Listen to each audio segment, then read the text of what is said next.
Hello friends, എല്ലാവർക്കും നമസ്കാരം. Welcome to my kitchen. ഞാൻ റിനി. മെൽറ്റിംഗ് മൊമെന്റ്സിന്റെ ഈ ക്രിസ്മസ് എപ്പിസോഡിലേക്ക് എല്ലാവർക്കും സ്വാഗതം. ഒരു ക്രിസ്മസ് സ്പെഷ്യൽ ഐറ്റവുമായിട്ടാണ് ഞാനിവിടെ എത്തിയിരിക്കുന്നത്. ഒരു ക്രിസ്മസ് കേക്കാണ് ഞാൻ ഇന്നിവിടെ തയ്യാറാക്കാൻ പോകുന്നത്. ഒരു ഫ്രൂട്ട് കേക്ക്. ട്രഡീഷണൽ രീതിയിലുള്ള ഫ്രൂട്ട് കേക്കിന്റെ ബേക്കിംഗ് എന്ന് പറഞ്ഞാൽ വളരെ ടൈം കൺസ്യൂമിംഗ് ആയിട്ടുള്ള ഒരു പ്രോസസ്സാണ്. ഒരു 2 മാസം മുൻപെങ്കിലും ഈ ഫ്രൂട്ട്സ് ഒക്കെ ഒന്ന് സോക്ക് ചെയ്യാനായിട്ട് വെക്കണം. അതുപോലെ തന്നെ 2 ആഴ്ച മുമ്പ് കേക്ക് ബേക്ക് ചെയ്യണം. ബേക്ക് ചെയ്തതിന് ശേഷം 3-4 ദിവസം കൂടുമ്പോൾ ഈ റമ്മ കൊണ്ട് അതൊന്ന് ബ്രഷ് ചെയ്യണം. അങ്ങനെ ഒരു നീണ്ട പ്രോസസ്സ് തന്നെയാണിത്. എന്നാൽ ഇതൊന്നും ഇല്ലാതെ തന്നെ വളരെ എളുപ്പത്തിൽ തയ്യാറാക്കാൻ പറ്റുന്ന വളരെ ടേസ്റ്റി ആയിട്ടുള്ള ഒരു ഫ്രൂട്ട് കേക്കാണ് ഞാൻ ഇന്നിവിടെ ചെയ്യുന്നത്. നിങ്ങൾ എല്ലാവരും ഇത് ട്രൈ ചെയ്ത് നോക്കണം. നിങ്ങളുടെ അഭിപ്രായങ്ങൾ എന്നെ അറിയിക്കണം. അതുപോലെ തന്നെ നിങ്ങൾക്ക് ഇഷ്ടപ്പെട്ടെങ്കിൽ ഷെയർ ചെയ്യാനും മറക്കരുത്, സബ്സ്ക്രൈബ് ചെയ്യാനും മറക്കരുത്. ക്രിസ്മസ് കേക്കിന്റെ പ്രിപ്പറേഷനിലേക്ക് കടക്കുന്നതിന് മുമ്പ് നിങ്ങൾക്ക് എല്ലാവർക്കും ക്രിസ്മസിന്റെ മംഗളങ്ങൾ ഞാൻ ആശംസിക്കുകയാണ്. ഇനി ഈ കേക്ക് എങ്ങനെയാണ് തയ്യാറാക്കുന്നത്, ഇതിന്റെ ഇൻഗ്രീഡിയൻസ് എന്തൊക്കെയാണെന്ന് നമുക്ക് നോക്കാം.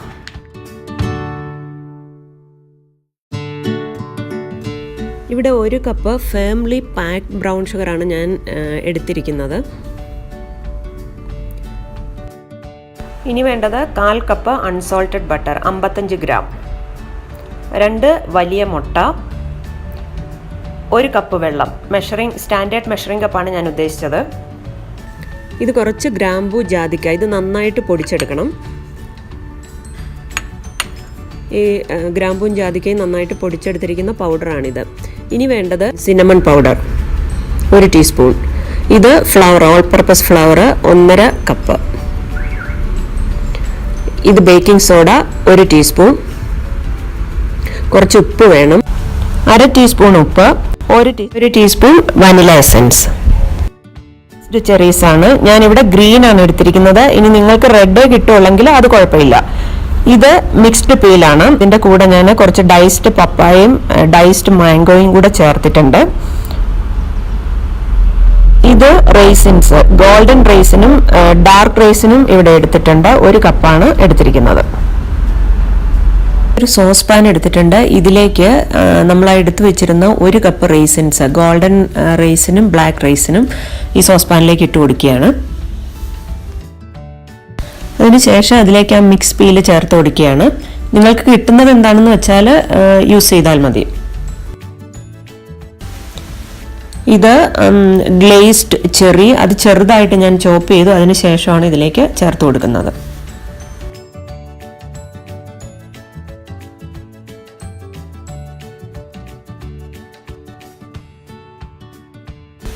ഒരു ടീസ്പൂൺ സിനമൺ പൗഡർ ഇനി ഇതിലേക്ക് ചേർക്കുകയാണ്. അതിനുശേഷം പൊടിച്ചു വച്ചിരിക്കുന്ന ഗ്രാമ്പൂ ജാതിക്ക 1 ടീസ്പൂൺ അതുകൂടെ ഇതിലേക്ക് മിക്സ് ചെയ്തു. 1/2 ടീസ്പൂൺ ഉപ്പ്, 1/4 കപ്പ് ബട്ടർ, ഇനി 1 കപ്പ് വെള്ളം.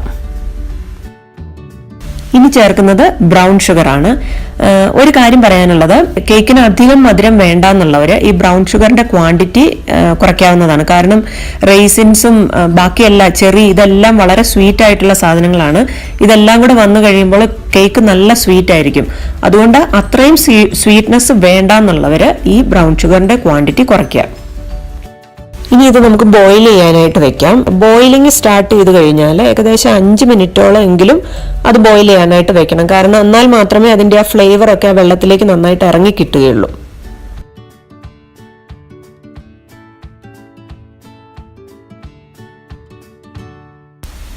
ഇതിപ്പോൾ ബോയിൽ ചെയ്യാൻ തുടങ്ങിയിട്ടുണ്ട്.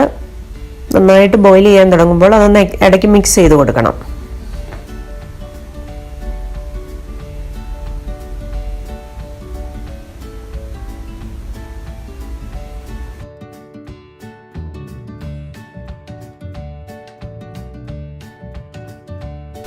ഇപ്പോൾ ഏകദേശം 5 മിനിറ്റോളം ആയിട്ടുണ്ട്. ഇനി ഞാനിത് ഓഫ് ചെയ്യാണ്. അതിനുശേഷം ഇത് തണുക്കാനായിട്ട് വയ്ക്കാം. ഇത് നന്നായിട്ട് തണുത്തതിന് ശേഷം മാത്രമേ ബാക്കിയുള്ള ഇൻഗ്രീഡിയൻസ് ഇതിലേക്ക് ചേർക്കാൻ പറ്റുള്ളൂ. ഇനി നമുക്ക് അടുത്ത സ്റ്റെപ്പിലേക്ക് കടക്കാം. ആ എടുത്തു വെച്ചിരുന്ന ഫ്ലവറിലേക്ക് 1 ടീസ്പൂൺ ബേക്കിംഗ് സോഡ ഞാനിപ്പോൾ ചേർത്ത് കൊടുത്തു. അത് നന്നായിട്ട് ഒരു വിസ്കർ ഉപയോഗിച്ച്, ഇനി വിസ്കർ ഇല്ലാന്നുണ്ടെങ്കിൽ ഒരു ഫോർക്ക് ഉപയോഗിച്ചാലും മതി, അത് നന്നായിട്ടൊന്ന് മിക്സ് ചെയ്തെടുക്കുക. ആ ഒരു ഈവൻ ആയിട്ട് ആ ബേക്കിംഗ് സോഡ ഫ്ലവറിൽ ഒന്ന് മിക്സായി കിട്ടാൻ വേണ്ടിയിട്ടാണ്. ആ ഫ്രൂട്ട്സ് ബോയിൽ ചെയ്ത് നന്നായിട്ട് തണുത്തിട്ടുണ്ട്. ഇനി അതിലേക്ക് 2 മുട്ട നന്നായിട്ടൊന്ന് ബീറ്റ് ചെയ്ത് ചേർക്കാം. ഈ എഗ്ഗ് ബീറ്റ് ചെയ്യുന്നതിനായിട്ട് ഹാൻഡ് മിക്സറിൻ്റെ ഒന്നും ആവശ്യമില്ല, ജസ്റ്റ് ഒരു ഫോർക്ക് യൂസ് ചെയ്താൽ മാത്രം മതി. ഇങ്ങനെ ഫോർക്ക് കൊണ്ട് നന്നായിട്ട് അതിനെ ഒന്ന് അടിച്ച് ഈ ഫ്രൂട്ട്സിൻ്റെ ഉള്ളിലേക്ക് ചേർത്ത് കൊടുക്കാം.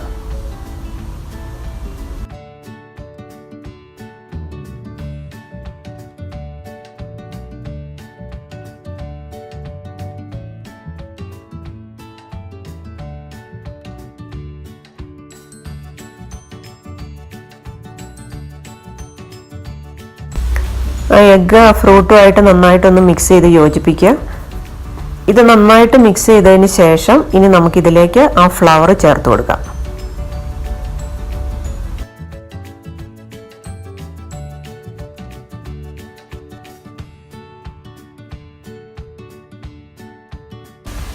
ഇത് വനില എക്സ്ട്രാക്റ്റ് ആണ്, 1 ടീസ്പൂൺ ആണ് നമ്മൾ ഇതിലേക്ക് ചേർക്കുന്നത്. ഫ്രൂട്ട് മിക്സറിലേക്ക് നമ്മൾ മുട്ട ചേർത്തു. ആ വെറ്റ് ഇൻഗ്രീഡിയൻസിലേക്ക് വേണം ഇനി ഫ്ലവർ ആഡ് ചെയ്യാനായിട്ട്. ഫ്ലവർ കുറേശ്ശെ ആയിട്ട് വേണം ചേർത്ത് കൊടുക്കാൻ, എന്നിട്ട് അത് ഇളക്കി കൊടുക്കണം. ക്വാണ്ടിറ്റി കൂടുതലായി പോയി കഴിഞ്ഞാൽ അതിൻ്റെ മിക്സിങ് ശരിയാവില്ല, തന്നെയല്ല അത് കട്ട കൂടാനുള്ള ചാൻസും ഉണ്ട്. അതുകൊണ്ട് കുറേശ്ശെ വേണം ചേർത്ത് കൊടുക്കാൻ. ഒരു വിസ്കർ ഉപയോഗിച്ച് അത് നന്നായിട്ട് മിക്സ് ചെയ്യുക.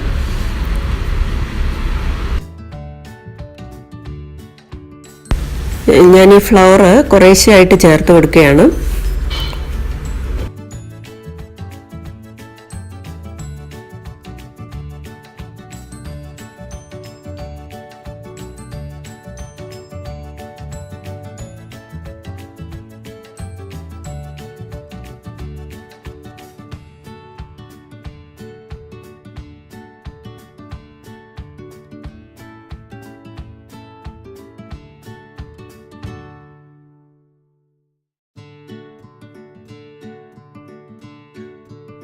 ഇപ്പോൾ ബാക്കി ഉണ്ടായിരുന്ന ഫ്ലവർ മുഴുവനും ഞാൻ ഇതിലേക്ക് ചേർത്ത് കൊടുത്തു. ഇനി ഇത് നന്നായിട്ട് മിക്സ് ചെയ്ത് യോജിപ്പിക്കുക, കട്ടയൊന്നും ഇല്ലാതെ ഇളക്കിയെടുക്കുക.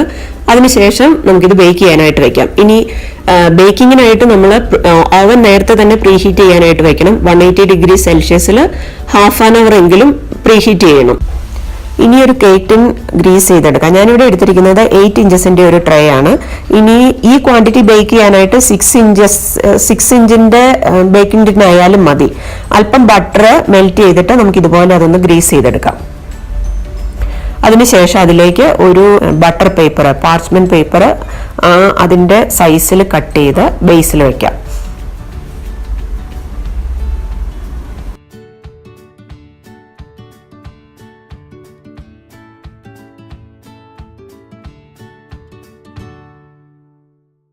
കേക്ക് ടിൻ റെഡി ആയി കഴിഞ്ഞു. ഇനി നമ്മൾ ആ റെഡിയാക്കി വെച്ചിരിക്കുന്ന ബാറ്റർ ഇതിലേക്ക് ഒഴിച്ചു കൊടുക്കാം.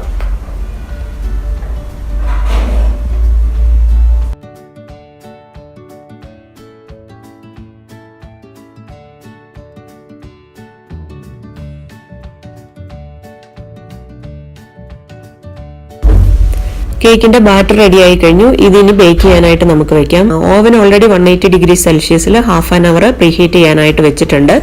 അത് റെഡി ആയി കഴിയുമ്പോൾ നമുക്ക് ഈ ബാറ്റർ അതിലേക്ക് വെക്കാം. ഈ കേക്ക് ടിൻ നടുവിലത്തെ റാക്കിൽ വെക്കുന്നതായിരിക്കും നല്ലത്. ഇനി ഒരു 50 മിനിറ്റ്സ്, ഏകദേശം 50 മിനിറ്റ് വേണം ഇതൊന്ന് ബേക്ക് ആയി കിട്ടാനായിട്ട്. ഒരു 40-45 മിനിറ്റിന് ശേഷം ഒരു ടൂത്ത് പിക്ക് ജസ്റ്റ് അതിലൊന്ന് ഇൻസേർട്ട് ചെയ്ത് നോക്കുക. ടൂത്ത് പിക്ക് പുറത്തെടുക്കുമ്പോൾ അത് ക്ലീൻ ആയിട്ട് കിട്ടുകയാണെങ്കിൽ കേക്ക് നന്നായിട്ട് ബേക്കായി കിട്ടിയിട്ടുണ്ട്. ഇനി അതൊന്ന് തണുക്കാനായിട്ട് വെക്കാം. തണുത്തതിന് ശേഷം നമുക്കത് ട്രേയിൽ നിന്ന് പുറത്തേക്ക് എടുക്കാം.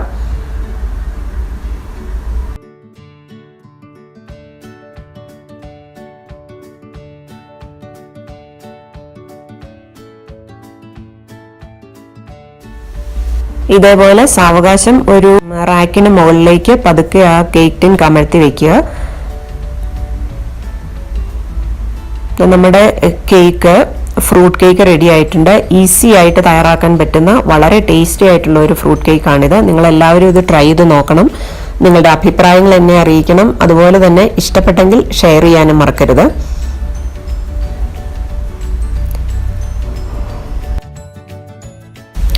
മറ്റൊരു വിഭവമായി നമുക്ക് വീണ്ടും കാണാം. Wish you all A merry Christmas and A happy new year.